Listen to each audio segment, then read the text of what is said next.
suplai bahan baku, kemudian penjualannya. Kalau masalah harga kan tergantung negosiasinya masing-masing peternak itu sendiri dengan pembeli. Kemudian yang berikutnya di awal-awal, kalau dulu kan belum banyak media sekarang seperti saat ini bisa dipelajari di YouTube dan lain sebagainya. Kalau dulu kita otodidak, mulai mencoba-coba dari ramuan begini, nanti berat badannya naik segini, terus performan dari kambing itu bagus apa enggak, dari masing-masing bahan itu lambat laun kita analisa.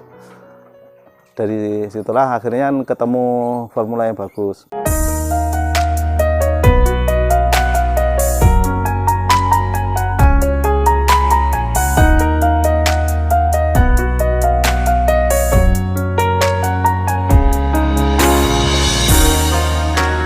Assalamualaikum warahmatullahi wabarakatuh. Jumpa lagi dengan kami Mustangin sebagai pemilik dari Mustang Farm ini, bersama dengan Gaper akan menguraikan tentang permasalahan-permasalahan di awal ketika kita beternak domba ini. Ini kita mulai mengawali peternak domba. Kita yang pertama dulu mencoba dengan sistem kambing, tapi karena penjualannya juga kurang, belum tahu waktu itu, terus kemudian kita cari yang lebih simpel.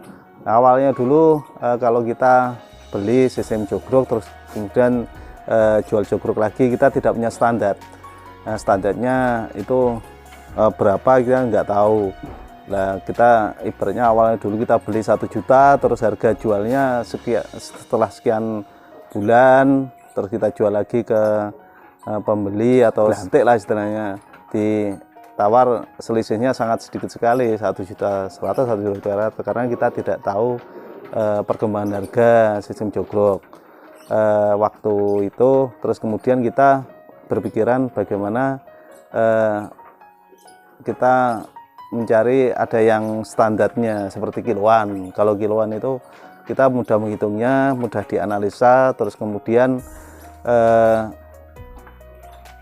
dalam skala banyak itu mudah diaplikasikannya. Maksudnya gini, kalau kita jual jogrok, kita kan harus negosiasi terus dengan antara pembeli dan penjual.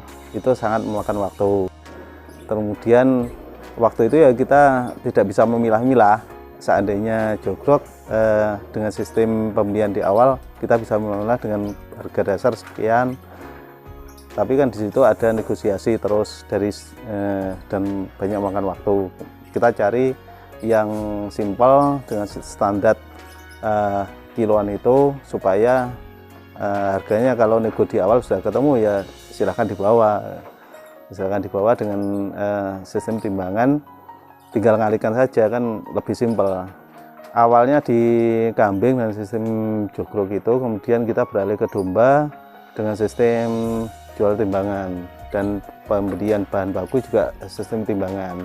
Kesalahan-kesalahan di awal yang kami alami dulu, pertama ya terlalu banyak percaya dengan orang. Yang pertama, dalam sistem penyediaan bahan baku bibitnya, kita belinya timbangan, kita tidak tahu bobot timbangannya. Akhirnya kita tes, perkembangan bobotnya tidak bisa bagus. Kita sampling, kita tes, ternyata susutnya terlalu banyak di awal. Itu kesalahan-kesalahan pertama. Jadi perlu diyakinkan bobot awalnya itu berapa ketika beli bibitnya itu, supaya kadang mengurangi pedagang-pedagang yang nakal seperti itu. Kedua, bibitnya kan kita tidak tahu bibitnya seperti apa. Terus kemudian yang kedua mengenai panen. Kalau dulu sebelum marak saat ini kan sistemnya dihutang, Mas. Jadi kalau dihutang itu resikonya tinggi, kemungkinan barang dibawa bayar separuh, kemudian separuhnya tidak terbayar. Itu bisa jadi seperti itu. Jadi yang saat ini ya pembelinya sistem langsung tunai, bisa transfer atau dalam bentuk tunai. Tapi begitu barang dibawa langsung dibayar. Itu kesalahan utama bagi peternak kalau awalnya kita taruhlah modal kecil, terus barang dibawa terus nggak kebayar, akhirnya nggak jadi untung malah jadi buntung. Itu yang kesalahan kedua. Itu prinsip-prinsip yang mendasar harus hati-hati dalam bahan baku, kemudian penjualannya. Kalau masalah harga kan tergantung negosiasinya masing-masing peternak itu sendiri dengan pembeli.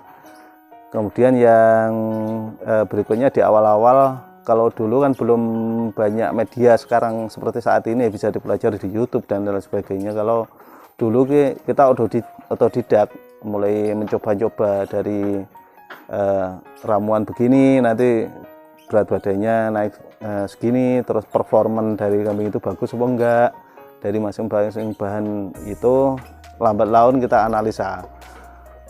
Dari situlah akhirnya ketemu formula yang bagus.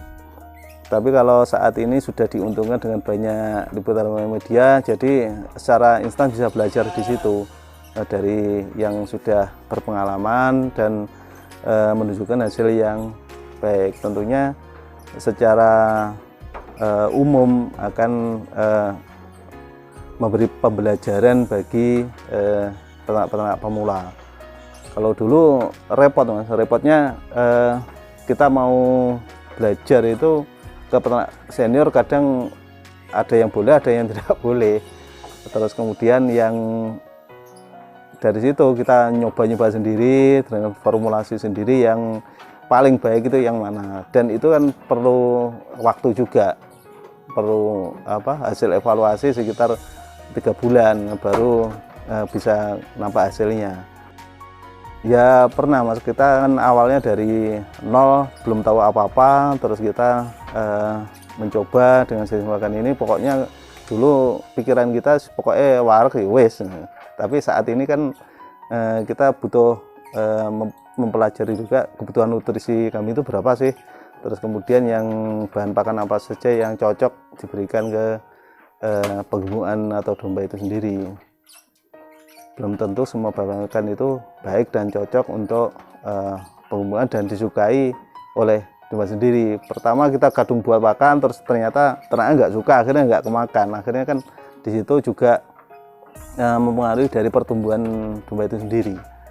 Nah, dulu awalnya mindset kita itu seperti itu. Jadi kita pemberian pakan atau biayanya itu semurah mungkin dengan hasil yang semaksimal mungkin. Tetapi kan semua itu tidak bisa dipungkiri bahwa pakan yang baik akan memberikan hasil yang baik. Jadi setara, seimbang. Ibaratnya kita memberi pakan yang jelek, dulu masa penggembukannya bisa sampai 4 bulan. Terus kemudian dengan sekarang dengan pakan yang baik, waktunya bisa dipersingkat sekitar 2,5 sampai maksimal 3 bulan. Jadi kalau kita pikir-pikir dulu trial and errornya itu dengan kesimpulan kalau pakannya jelek, dengan taruhlah dulu biaya pakannya sekitar 1.000-1.200, saya butuh waktu yang lama, sekitar 4-5 bulan baru bisa gemuk. Terus kemudian kita formulasi lagi, kita punya target 3 bulan panen. Akhirnya kan kita mengarahkan, dan untuk mencapai target itu kan harus kebutuhan nutrisinya harus benar-benar terpenuhi. Ya sekitar 1-2 tahun, waktu itu kan belum ada media yang bisa untuk belajar, itu mencoba-coba yang cocok dan sharing ke teman-teman sesama peternak. Kan dulu belum ada media dan lain-lain Pak, itu dari mana Pak terinspirasi untuk ternak domba ini Pak? Ya dari angan-angan saja dengan sing yang kiranya mudah dilakukan dan sudah sebagai tradisi orang desa, ya selain peternak, petani, karena dan di situ kita bisa memanfaatkan dari situ. Ibaratnya untuk kebutuhan pangannya tidak ada matinya Mas. Belum pernah. Kalau bertani ya seperti biasanya bertani sejak awal, tapi kita mencoba mengembangkan yang simpel dan tidak butuh lahan yang luas. Kalau itu Pak, di Mustang Farm kan ini masih penggemukan, apakah nanti ke depan juga akan breeding Pak?